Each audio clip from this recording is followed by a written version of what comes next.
Hello, friends, and welcome back to r/Pro Revenge. We start our video with a sweet and heartwarming story. But before we begin, don't forget to subscribe to our channel if you're new here and turn on notifications so you don't miss a new video every single day. Here we go. My mother's dryer. I took my 70-year-old mother, who's been paralyzed for more than 20 years, to a neighborhood garage sale at the local wealthy gated community, which only does one garage sale for one day every year. The paralyzed thing doesn't matter, except to provide an accurate picture of the situation. After going around the entire area, which treats it almost like a huge neighborhood barbecue and block party, we end up at a house that has a dryer for sale. We overhear the owner of the dryer, who's selling it for $150, explaining that his daughter bought it, but got it home and realized it was gas, and she and her new husband had electric. It was originally $600 or so, but they never got around to returning it and asked her dad to just unload it. It still had the cellophane protecting the easily scratched bits, and when I looked inside, it had the cellophane across the drum with the manual still in its plastic wrapping. This thing had never even been plugged in. There's a man trying to argue the seller down to $25. Initially, he walks up to the guy and says something along the lines of, "No one buys dryers used." He's really loud and persistent about it too. This dryer's over a year old. No one's going to give you anything for a used dryer. You're going to have to pay to have it hauled away, etc. I don't know how to express this well, but the guy's really being a jerk about it. My mom checks out the dryer with no real intent to buy. Money was really tight, and she's not a jerk who's going to offer a ridiculous lowball offer like the other guy. I have about $50 on me, and she has about $20. I'm waiting until the other guy leaves to ask if I can buy it, but bring money back the next day.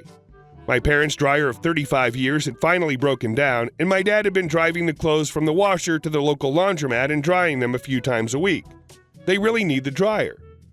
The seller looks over and sees my mom sadly looking at the dryer, with the jerk still on her heels, asks if she's interested. She says, "Thank you, but I only have $20. It's a really nice dryer, though." The seller says, "Sold," and shakes her hand. He says he's happy to deliver it because he has a flat trailer and it's no big deal. Hell, he'll even hook it up for her. The jerk is furious. He ups his bid to $75. The man looks him dead in the eye and says, "I sold it to this nice lady here." My mom's trying really hard not to burst into tears. My mom gives the man her address, and he indeed delivers it and hooks it up for her. My dad's thrilled. He asks, "How much for the dryer?" The man says, "One hug." He gives my mom a big hug and refuses her money and my dad's and mine. I have a feeling that if the jerk had just politely offered any amount of money, the seller would have accepted it. He really just wanted to get rid of a dryer that was taking up valuable real estate in his garage. Sometimes it really does pay to be nice. And our second story.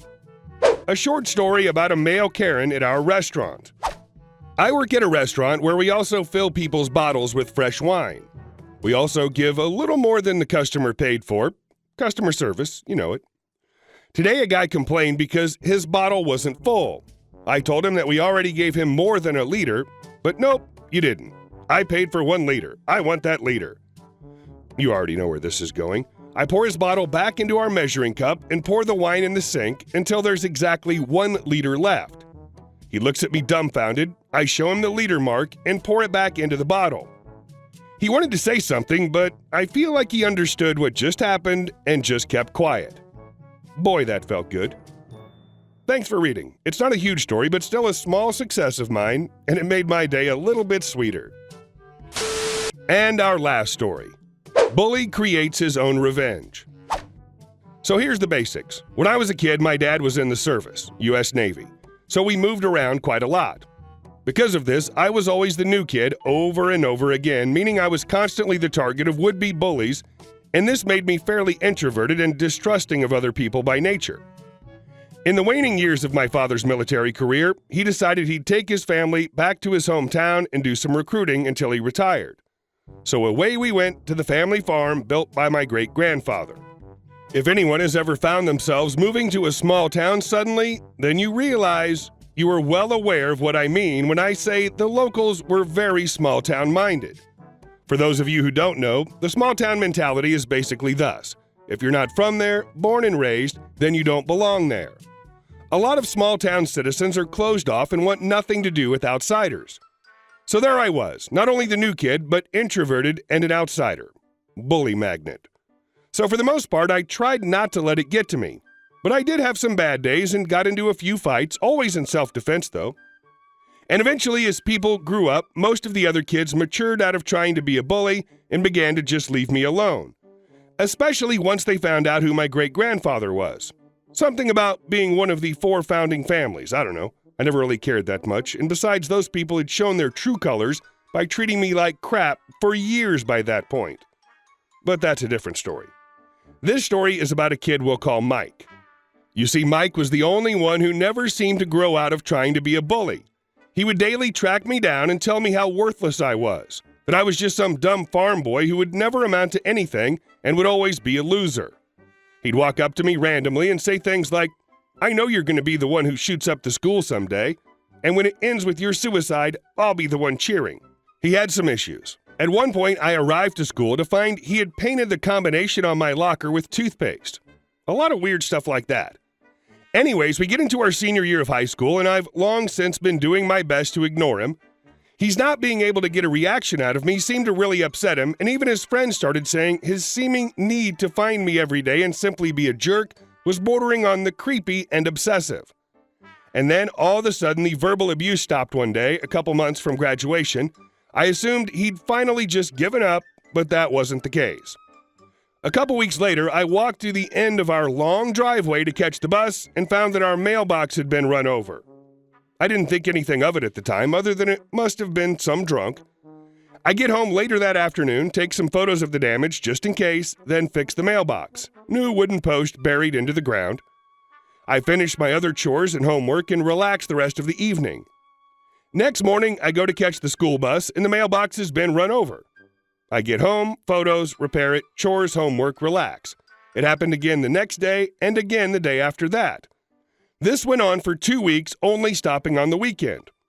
My parents had reported the smashing of the mailbox, but there was no evidence as to who the culprit was, so nothing was done about it. I finally have enough of digging out broken posts and replacing them, so the revenge. I get up early on Sunday and head to the end of the driveway. I dig a 2-foot by 2-foot wide hole 6 feet straight down and filled the hole with fresh cement, and in the center placed a 10-foot section of the old farmhouse's original cast iron water pipes sunk 6 feet into the concrete. I filled the rest of the 10-foot cast iron pipe with concrete as well and mounted the mailbox on top. Mind you, I looked into how far from the road the mailbox needed to be for safety reasons and attached ample amounts of reflectors. Monday morning comes, and I notice the mailbox post has all sorts of scratches on it, but otherwise it's fine. I get to my final class of the day, creative writing, and I'm in the middle of a story outline for that week's project when a friend of Mike's comes in. We'll call him Steve. Steve sees me and freaks out. Steve, do you have any idea what you did to Mike's car? OP, I didn't do anything to Mike's car. I don't even know what it looks like. Steve, your little stunt with the mailbox totaled it. He had to get towed to town at 5 a.m. this morning. Small town. Auto garage is definitely closed at 5 a.m. Steve, he's gonna sue the fronk out of you. OP, okay, but you are aware that deliberately hitting and or damaging a mailbox is a federal offense, right? Steve, what are you talking about? OP, you don't actually own your mailbox. Legally, it belongs to the post office, so destroying a mailbox is destroying government property, making it a federal offense. Steve, so what? He'll get a little fine, but you're gonna pay. OP, oh no, it's actually a $250,000 fine or up to 3 years in prison per offense for vandalizing a mailbox, and since it happened 10 times in the last 2 weeks, that translates to either a $2.5 million fine or up to 30 years in prison. Steve just stares at me for a moment and storms out. At that point, I pull up the federal statute on the computer I was working on, and Mike comes in insisting that I'm making the whole thing up. So I show him the law, and he freezes. OP, you can take me to court, and I might have to pay a small fine or maybe even tear down the mailbox, but your life will be over. Mike, maybe, but you can't prove I did it 10 times.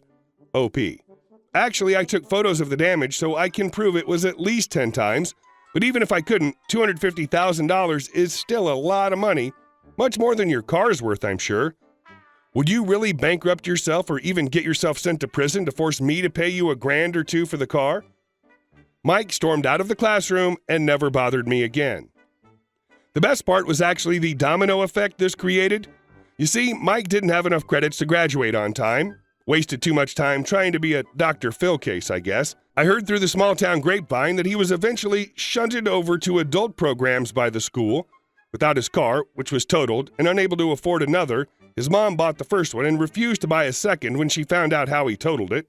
He couldn't get to his classes and was eventually tossed out of school due to attendance problems. Without a diploma or GED, he couldn't even get into a community college nor find proper work. Not having access to gainful employment left him living with his mother in a trailer, living off her and the occasional odd job he gets. Meanwhile, I'm now married with a child and living in beautiful subtropical Algarve in the south of Portugal in Europe. Mike, if you're out there reading this, I only have one real question. Just how did that mailbox taste? Gotta respect Mike for that dedication he put into the whole thing. I wouldn't be driving around running over mailboxes at 5 in the morning for 2 weeks straight. Hey guys, thank you all for watching the video. I'll see you in the next one.